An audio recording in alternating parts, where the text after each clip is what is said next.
नमस्कार दोस्तों, smart preparation के इस नए वीडियो में आप सभी का स्वागत करता हूं।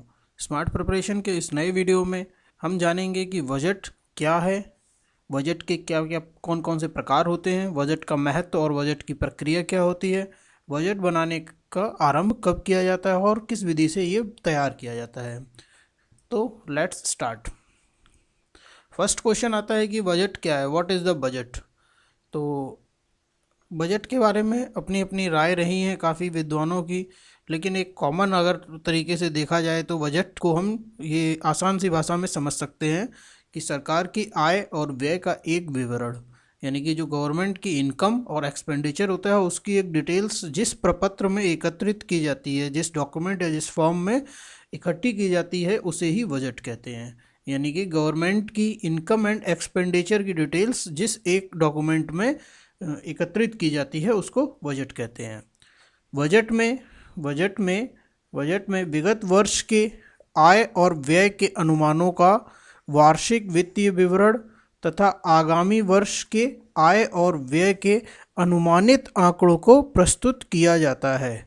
यानी कि जो विगत वर्ष लास्ट ईयर है उसके इनकम और एक्सपेंडिचर के जो भी अनुमानित विवरण था, जो भी लास्ट ईयर जो यानी कि बजट लाया गया था उसका वार्षिक वित्तीय विवरण दिया जाता है, डिटेल्स में बताया जाता है। और जो अपकमिंग ईयर है, अपकमिंग जो फाइनेंशियल ईयर है उसके लिए आय और व्यय, इनकम एंड एक्सपेंडिचर के अनुमानित आंकड़ों को प्रस्तुत किया जाता है। भारतीय संविधान के अनुच्छेद 112 में बजट निर्माण के विषय में बताया गया है। भारतीय संविधान के अनुच्छेद किसमें? अनुच्छेद 112 में बजट निर्माण के विषय में बताया गया है। भारतीय संविधान में बजट शब्द का कहीं पर भी प्रयोग नहीं किया गया है, ये एक इम्पोर्टेंट पॉइंट है। भारतीय संविधान में बजट शब्द का प्रयोग नहीं किया गया है, जबकि उसको एक वित्तीय विवरण, वार्षिक वित्तीय विवरण वो शब्दों से उसको वर्णित किया गया है। लोकसभा में केंद्र सरकार के वित्त मंत्री के द्वारा बजट पेश किया जाता है। इस बजट को केंद्रीय बजट के नाम से जाना जाता है। राज्य सरकार में बजट राज्य वित्त मंत्री के द्वारा पेश किया जाता है। यह केवल उसी राज्य के लिए निर्धारित किया जाता है। तो इस तरीके से हमने जाना कि लोकसभा में केंद्र सरकार का जो वित्त मंत्री होता है वो लोकसभा में प्रस्तुत करता है बजट को, और ये बजट केंद्रीय बजट होता है। राज्य सरकार का जो बजट होता है वो राज्य का वित्त मंत्री प्रस्तुत करता है, वो सिर्फ उसी राज्य के लिए निर्धारित होता है। इसके आगे देखते हैं बजट के प्रकार, टाइप्स ऑफ बजट। तो बजट के कितने प्रकार होते हैं? भारत में बजट 5 प्रकार के प्रयोग किए जाते हैं। नंबर 1, आम बजट। जैसा कि अभी हमने देखा 1 फरवरी को जो जारी किया गया वित्त मंत्री निर्मला सीतारमण द्वारा, वो था आम बजट। तो आम बजट क्या होता है? इस बजट का मुख्य उद्देश्य सरकारी खर्चों पर नियंत्रण करना तथा विकास कार्यों को गति प्रदान करना है। यानी कि आम बजट में जो भी विकास कार्य निर्धारित किए होते हैं अपकमिंग ईयर के लिए, जो आने वाली फाइनेंशियल ईयर है उसके लिए, तो उसका विवरण दिया जाता है। तो इसका मुख्य उद्देश्य सरकारी खर्चों पर नियंत्रण करना और विकास कार्यों को गति प्रदान करना है।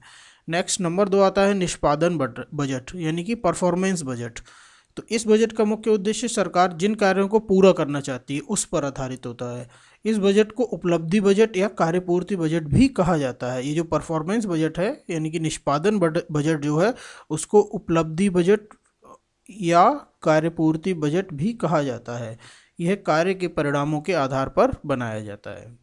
नेक्स्ट आता है zero waste budget. Zero waste budget आय कम होने और व्यय अधिक होने की स्थिति में इस बजट को जारी किया जाता है। यानी कि इनकम कम हो रही है और एक्सपेंडिचर ज़्यादा हो रहा है, तो इस स्थिति में इनकम कम होना और एक्सपेंडिचर ज़्यादा होने वाली स्थिति में इस बजट को जारी किया जाता है, जिससे व्ययों पर कटौती करके घाटों पर अंकुश लगाया जा सके। यानी कि जो एक्सपेंडिचर्स हो रहे हैं, जो खर्चे हो रहे हैं, उनमें कटौती करके जो भी गवर्नमेंट का घाटा हो रहा है उन पर लगाम लगाई जा सके, तो उसको बोलते हैं जीरो बेस बजट। नेक्स्ट आता है आउटलुक बजट। इस बजट का प्रयोग किसी मंत्रालय अथवा विभाग के लिए किया जाता है, जिसमें बजट में आवंटित की गई राशि का प्रयोग भौतिक लक्ष्यों का निर्धारण तथा मूल्यांकन के लिए किया जाता है। नेक्स्ट आता है जेंडर बजट। भारत सरकार द्वारा निर्मित ऐसा बजट जो कार्यों और योजनाओं का आवंटन लिंग के आधार पर करता है। इस बजट के द्वारा महिला अधिकारिता और महिला सशक्तिकरण को बढ़ावा दिया जाता है। तो इस तरीके से हमने जाना कि बजट के कितने प्रकार होते हैं। भारत में बजट के 5 प्रकार होते हैं: आम बजट, निष्पादन budget, zero base budget, outlook budget और जेंडर बजट। नेक्स्ट है बजट का महत्व और प्रक्रिया, important and process of the budget. तो फर्स्ट पॉइंट इसमें आता है कि बजट द्वारा सरकार के सभी कार्य निर्धारित किए जाते हैं। सरकार द्वारा संचालित सभी योजनाओं के लिए धन की व्यवस्था बजट के माध्यम से ही किया जाता है। सरकार बिना बजट के 1 रुपये भी व्यय नहीं कर सकता है। सरकार बिना बजट के 1 रुपये भी व्यय नहीं कर सकता है। नेक्स्ट पॉइंट आता है बजट में प्रत्येक वर्ष नई योजनाओं की घोषणा होती है और टैक्स में संशोधन किया जाता है, जिसका सीधा प्रभाव जनता पर पड़ता है।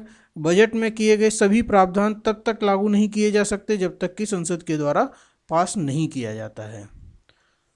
नेक्स्ट नंबर 3, बजट को वित्त विधेयक द्वारा पेश किया जाता है। वित्त विधेयक केवल लोकसभा में ही पेश किया जा सकता है। बजट लोकसभा में पास होने के बाद राज्यसभा के पास स्वीकृति के लिए भेजा जाता है। यदि राज्यसभा इस पर 14 दिन के अंदर स्वीकृति प्रदान नहीं करती है तो बजट को पास मान लिया जाता है और वित्तीय वर्ष की पहली तिथि को बजट में किए गए प्रावधान पूरे देश में लागू कर दिए जाते हैं। तो यानी कि बजट मेनली होता है वित्त विधेयक। एग्जाम में ये क्वेश्चन पूछा जाता है बजट किस प्रकार का विधेयक होता है, तो ये वित्त विधेयक होता है। वित्त विधेयक के बारे में हम लोगों को ये जानना चाहिए कि वित्त विधेयक सिर्फ लोकसभा में पहले पेश किया जाता है।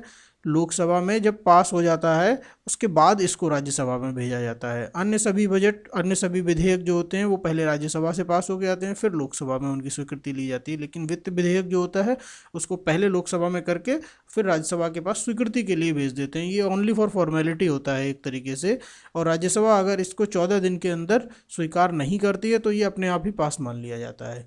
तो इस प्रकार जो बजट है वो वित्त विधेयक के रूप में पेश किया जाता है। नेक्स्ट पॉइंट, राज्य सरकार द्वारा निर्मित बजट केवल राज्य की सीमाओं तक के लिए ही मान्य रहता है। बजट में यदि राज्य सरकार और केंद्र सरकार के बजट में कोई विरोधाभास होता है तो केंद्र सरकार के बजट को मान्यता प्रदान की जाती है। ये संविधान के अनुसार ये पॉइंट रखा गया है कि अगर राज्य सरकार और केंद्र सरकार के बजट में कोई भी अपोजिशन पॉइंट आता है, कोई अपोजिट पॉइंट आता है, कोई भी ऐसा विरोधाभास पॉइंट आता है तो केंद्र सरकार के बजट को मान्यता प्रदान की जाती है। नेक्स्ट देखते हैं बजट बनाने का आरंभ कब होता है। तो नंबर 1 पॉइंट, भारत में बजट निर्माण की प्रक्रिया अगस्त सितंबर के महीने में शुरू कर दी जाती है। इसके लिए बजट सर्कुलर जारी किया जाता है। वित्त विभाग के अधीन बजट डिवीजन अगस्त के अंत में या सितंबर के प्रारंभ में बजट सर्कुलर जारी करता है। जो वित्त विभाग के अधीन बजट डिवीजन जो होती है उनकी एक ही इकाई है वित्त विभाग की बजट डिवीजन, वो अगस्त के अंत में या सितंबर के प्रारंभ में बजट सर्कुलर्स जारी करता है। इस सर्कुलर के माध्यम से भारत सरकार और उसके सभी मंत्रालयों से संबंधित आय व्यय का पूरा विवरण मांगा जाता है। यानी कि जो ये सर्कुलर जारी किया गया वित्त विभाग के बजट डिवीजन द्वारा, उस सर्कुलर के माध्यम से सभी मंत्रालयों से संबंधित आय और व्यय, इनकम एंड एक्सपेंडिचर का पूरा डिटेल्स मांगी जाती है। नेक्स्ट है कि इस विवरण के आधार पर ही बजट की रूपरेखा तैयार की जाती है। जो ये मंत्रालयों से इनकम एंड एक्सपेंडिचर का जो डिटेल्स मिली हैं उन्हीं के आधार पर बजट की रूपरेखा तैयार की जाती है। सितंबर महीने के अंत में अगले वित्त वर्ष के लिए सरकारी खर्च का अनुमानित आंकड़ा तैयार किया जाता है। जो सितंबर महीना है उसके अंत में नेक्स्ट जो अपकमिंग फाइनेंशियल ईयर है उसके लिए सरकारी खर्चों का अनुमानित आंकड़ा तैयार किया जाता है। तो दोस्तों हमने इस वीडियो में 2-3 पॉइंट्स को कवर किया, जिसमें क्या है, बजट के प्रकार क्या हैं, बजट का महत्व और प्रक्रिया, बजट बनाने का आरंभ कब और कैसे होता है। तो thank you for watching, liking and subscribing smart preparation. ऐसे ही इन्फॉर्मेटिव वीडियोस को लगातार देखने के लिए हमारे चैनल को लाइक करते रहिए, शेयर करते रहिए और सब्सक्राइब करते रहिए। बजट की सीरीज़ में लगभग 5 या 6 वीडियोस में हम बजट 2021-22 को कवर करेंगे। तो उन वीडियोस को ध्यान से देखिए, उनके नोट्स बनाइए, एग्जाम की दृष्टि से काफ़ी महत्वपूर्ण होंगे। Thank you.